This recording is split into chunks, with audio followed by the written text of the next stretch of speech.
ಮನುಷ್ಯನಿಗೆ ಎಲ್ಲಾ ಭಾಗ್ಯಗಳಿಗಿಂತ ಆರೋಗ್ಯವೇ ಭಾಗ್ಯ. ನಮಗೆ ಬೇರೆ ಭಾಗ್ಯ ಬೇಕಿಲ್ಲ. ನಮ್ಮಲ್ಲಿ ಎಷ್ಟೇ ಸಂಪತ್ತಿದ್ದರೂ ಪ್ರಯೋಜನವಿಲ್ಲ. ಪ್ರತಿಯೊಬ್ಬರೂ ನಮ್ಮ ಆರೋಗ್ಯವನ್ನು ಕಾಪಾಡಿಕೊಳ್ಳದಿದ್ದರೆ ಮುಂದಿನ ದಿನಗಳಲ್ಲಿ ಕಷ್ಟಪಡಬೇಕಾಗುತ್ತದೆ ಎಂದು ಮೂಳೆ ಮತ್ತು ಕೀಲು ರೋಗ ತಜ್ಞರಾದ ಚನ್ನಪಟ್ಟಣದ ಡಾಕ್ಟರ್ ಆರ್.ಎನ್. ಮಲವೇಗೌಡ ತಿಳಿಸಿದರು. ಇಲ್ಲಿನ ಚನ್ನಪಟ್ಟಣ ರಸ್ತೆಯಲ್ಲಿರುವ ಲಯನ್ಸ್ ಕ್ಲಬ್ ಆವರಣದಲ್ಲಿ ಮಾತೃಶ್ರೀ ಮೂಳೆ ಮತ್ತು ಕೀಲು ರೋಗ ಆಸ್ಪತ್ರೆ ಚನ್ನಪಟ್ಟಣ ಹಾಗೂ ನಾರಾಯಣ ಆಸ್ಪತ್ರೆ ರಾಮನಗರ ಮತ್ತು ಲಯನ್ಸ್ ಕ್ಲಬ್ ಹಲಗೂರು ಇವರ ಸಹಯೋಗದೊಂದಿಗೆ ಉಚಿತ ಮೂಳೆ ಮತ್ತು ಕೀಲು ರೋಗ ಸಮಸ್ಯೆ ತಪಾಸಣೆ ಶಿಬಿರದ ಕಾರ್ಯಕ್ರಮವನ್ನು ಅವರು ಉದ್ಘಾಟಿಸಿ ಮಾತನಾಡುತ್ತಾ, ಇತ್ತೀಚಿನ ದಿನಗಳಲ್ಲಿ ಬಹಳ ಬದಲಾವಣೆಗಳಾಗುತ್ತಿವೆ. ಕೆಲಸ ಮತ್ತು ವ್ಯವಹಾರ ನಿಮಿತ್ತ ಯುವ ಜನಾಂಗ ಹಳ್ಳಿ ಬಿಟ್ಟು ಪಟ್ಟಣ ಪ್ರದೇಶ ಸೇರುತ್ತಿರುವುದರಿಂದ ಹಳ್ಳಿಗಳು ಒಂದು ರೀತಿ ವೃದ್ಧಾಶ್ರಮಗಳಾಗುತ್ತಿವೆ. ಇದರಿಂದ ಇಳಿವಯಸ್ಸಿನಲ್ಲಿ ಮಾನಸಿಕ ಒತ್ತಡ ಹೆಚ್ಚಾಗುತ್ತಿದೆ. ಇದರ ನಿವಾರಣೆಗೆ ಸೂಕ್ತ ಪರಿಹಾರ ಕಂಡುಕೊಳ್ಳಬೇಕಿದೆ. ವೃದ್ಧಾಪದಲ್ಲಿ ಹರಟೆಕಟ್ಟೆ, ಭಜನಾ ಮಂದಿರ ಮುಂತಾದ ಗುಂಪುಗಳನ್ನು ಮಾಡಿಕೊಂಡು ಸಾಮಾಜಿಕ ಚಟುವಟಿಕೆಗಳಲ್ಲಿ ಬೆರೆತಾಗ ಮಾನಸಿಕ ಆರೋಗ್ಯ ಸಿಗುತ್ತದೆ.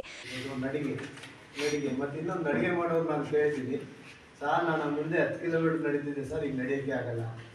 ಸೊ ನಡೆಯೋಕ್ಕಾಗಲ್ಲ ಅಂದ್ರೆ ಈಗ 10 ಕಿಲೋಮೀಟರ್ ನಡೆಯೋದು ಬೇಡ, 5 ಕಿಲೋಮೀಟರ್ ನಡೀರಿ, ಬೇಡ ಅರ್ಧ ಕಿಲೋಮೀಟರ್ ನಡೀರಿ, ಇಲ್ಲ ಎಷ್ಟಾಗುತ್ತೆ ಅಷ್ಟು ನಡೆಯೋದು, ಬಿಟ್ಲೇ ಪೂರ್ತಿ ಬಿಡಬಾರ್ದು. ಮತ್ತು ಹಂಗೆ ಯಾವುದೋ ಒಂದು ದೈಹಿಕ ಚಟುವಟಿಕೆ ಇಟ್ಕೊಳ್ಬೇಕು. ನಡಿಗೆ ಇರ್ಬೋದು, ಅಥವಾ ಇನ್ನೂ ಒಳ್ಳೆಯದಂದರೆ ಎಲ್ಲದಕ್ಕಿಂತ ಬೆಸ್ಟ್ ಅಂದರೆ ಸೈಕಲ್ ತುಳಿಯೋದು.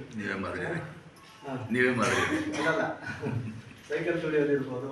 ಸೈಕಲ್ ತುಳಿಯೋದು ಜನ ಅಂದರೆ ನಾವು ಈ ವಯಸ್ಸಲ್ಲಿ ತುಳಿಯೋಲ್ಲ ಸರ್ ಅಂತಾರೆ. ಸೈಕಲ್ ತುಳಿಯೋಕ್ಕೆ ಯಾವುದೂ ವಯಸ್ಸಿಲ್ಲ, ಮನಸ್ಸಿರ್ಬೇಕು. ಮತ್ತು ಯಾವುದೇ ಆಗಲಿ. ಮತ್ತೀಗ ಬರೀ ವಾಕಿಂಗ್ ಸಾಕಾ ಅಂತ ಅನಿಸುತ್ತೆ. ಬಟ್ ಆ್ಯಕ್ಚುಲಿ ಹೇಳ್ಬೇಕಂದ್ರೆ ಈಗ ನಮ್ಮ ಇದಕ್ಕೆ ಈ ಒಂದು 45-50 ವರ್ಷ ಆದಮೇಲೆ ಬರೀ ವಾಕಿಂಗ್ ಅಷ್ಟೇ ಸಾಲಲ್ಲ.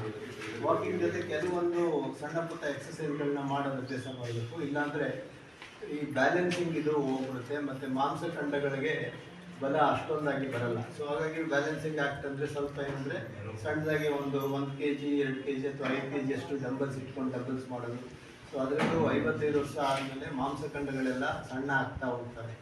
ಮಾಂಸಖಂಡ ಬಲ ಕಳ್ಕೊಳ್ಳೋಕ್ಕೆ ಶುರು ಆಗ್ತದೆ. ಒಂದ್ಸಲ ಬಲ ಕಳ್ಕೊಂಡ್ಬಿಡ್ತು ಅಂದರೆ ಅದನ್ನ ವಾಪಸ್ ತರೋದು ಕಷ್ಟ ಆಗುತ್ತೆ. ಸೊ ಆವಾಗ ನಾವು ಓಡಾಟ ಕೂಡ ಕಷ್ಟ ಆಗುತ್ತೆ, ಚೇರಿಂದ ಎದ್ದೋಳೋದು ಕಷ್ಟ ಆಗುತ್ತೆ, ಇದೆಲ್ಲ ಆಗೋಕ್ಕೆ ಶುರು ಆಗುತ್ತೆ. ಆವಾಗ ನಮಗೆ ಡಿಪೆಂಡೆನ್ಸಿ ಅಂದರೆ ಲಯನ್ಸ್ ಕ್ಲಬ್ಬಿನ ಅಧ್ಯಕ್ಷರಾದ ಮನೋಹರ್ ಕಾರ್ಯಕ್ರಮದ ಅಧ್ಯಕ್ಷ ವಹಿಸಿ ಮಾತನಾಡುತ್ತಾ, ಇಂದಿನ ಶಿಬಿರದಲ್ಲಿ 85 ಜನರಿಗೆ ವೈದ್ಯರು ತಪಾಸಣೆ ನಡೆಸಿ ಸೂಕ್ತ ಸಲಹೆಯನ್ನು ನೀಡಿದ್ದಾರೆ. ನಮ್ಮ ಸಂಸ್ಥೆಯಿಂದ ನಡೆಸುವಂತಹ ಇಂತಹ ಕಾರ್ಯಕ್ರಮಗಳನ್ನು ಗ್ರಾಮೀಣ ಪ್ರದೇಶದವರು ಸದ್ಬಳಕೆ ಮಾಡಿಕೊಂಡು ನಿಮ್ಮ ಆರೋಗ್ಯವನ್ನು ಕಾಪಾಡಿಕೊಳ್ಳಿ. ನಿಮ್ಮನ್ನು ವೈದ್ಯರು ತಪಾಸಣೆ ನಡೆಸಿ ಅವರು ನೀಡಿರುವ ಸೂಚನೆ ಸಲಹೆಗಳನ್ನು ಅನುಸರಿಸಿ ವ್ಯಾಯಾಮಗಳನ್ನು ಮಾಡುವುದರ ಮುಖಾಂತರ ನಿಮ್ಮ ಆರೋಗ್ಯವನ್ನು ಕಾಪಾಡಿಕೊಳ್ಳುವಂತೆ ಕರೆ ನೀಡಿದರು. ಉಚಿತವಾಗಿ ನಾವು ಒಂದು ಹಮ್ಮಿಕೊಳ್ತಾ ಇದ್ದೀವಿ. ಇದು ಓದ್ತಿಂಗಳು ನಡೀಬೇಕಾಯಿತು ಕಾರ್ಯಕ್ರಮ, ಆದರೆ ಡಾಕ್ಟ್ರು ಬಿಸಿ ಇದ್ದ ಕಾರಣ ಅದು 1 ತಿಂಗಳು ಪೋಸ್ಟ್ಪೋನ್ ಆಯಿತು.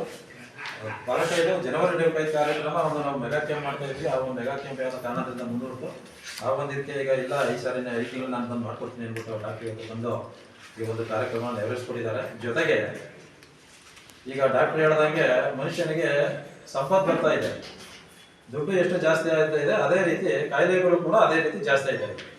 ಆ ಕಾಯಿಲೆಗಳನ್ನ ಯಾವ್ಯಾವ ರೀತಿಯಲ್ಲಿ ನಾವು ಹೋಗಲಾಡಿಸ್ಕೋಬೇಕು, ಜೀವನ ಪದ್ಧತಿನ ಹೇಗೆ ನಾವು ಬದಲಾಯಿಸ್ಕೋಬೇಕು ಅಂತ ಸುದೀರ್ಘವಾಗಿ ಎಲ್ಲ ತಿಳಿಸ್ಕೊಟ್ಟಿದ್ದಾರೆ. ಆ ಒಂದು ನಿಟ್ಟಿನಲ್ಲಿ ನಾವುಗಳು ಕೂಡ ಬರೀ ಸಮಸ್ಯೆ ಬರ್ತು ಅಂತ ಹಾಸ್ಪಿಟ್ಲ್ ಹತ್ರ ಹೋಗ್ದೇನೆ ನಮ್ಮ ಈಗ ಡಾಕ್ಟರ್ಗಳು ಏನು ಸಲಹೆ ಕೊಡ್ತಾರೆ, ಸೂಚನೆ ಕೊಡ್ತಾರೆ, ಆ ಸಲಹೆ ಸೂಚನೆಗಳನ್ನ ತೆಗೆದುಕೊಂಡು ಆ ರೀತಿಯ ಜೀವನ ಶೈಲಿಯನ್ನು ರೂಪಿಸಿಕೊಂಡು ನಮ್ಮ ಒಂದು ಆರೋಗ್ಯವನ್ನು ಕಾಪಾಡ್ಕೊಳ್ಳೋಣ ಅಂತ ಹೇಳ್ತಾ ಈ ಒಂದು ಕಾರ್ಯಕ್ರಮಕ್ಕೆ ಅವರು ಎಷ್ಟೇ ಕೆಲಸದ ಒತ್ತಡ ಇದ್ರೂ ಕೂಡ ಇವತ್ತು. ಇದೇ ಸಂದರ್ಭದಲ್ಲಿ ಹಿರಿಯ ಮೂಳೆ ಮತ್ತು ಕೀಲು ರೋಗ ತಜ್ಞರಾದ ಚನ್ನಪಟ್ಟಣದ ಡಾಕ್ಟರ್ ಮಲವೇಗೌಡ ಮತ್ತು ನಾರಾಯಣ ಆಸ್ಪತ್ರೆ ರಾಮನಗರದ ವೈದ್ಯಾಧಿಕಾರಿ ಮಧುಸೂದನ್ ಹಾಗೂ ಕಾರ್ತಿಕ್ ಇವರುಗಳಿಗೆ ಲಯನ್ಸ್ ಸಂಸ್ಥೆಯ ಅಧ್ಯಕ್ಷರಾದ ಮನೋಹರ್ ಮತ್ತು ಸದಸ್ಯರು ಸನ್ಮಾನಿಸಿ ಅಭಿನಂದಿಸಿದರು.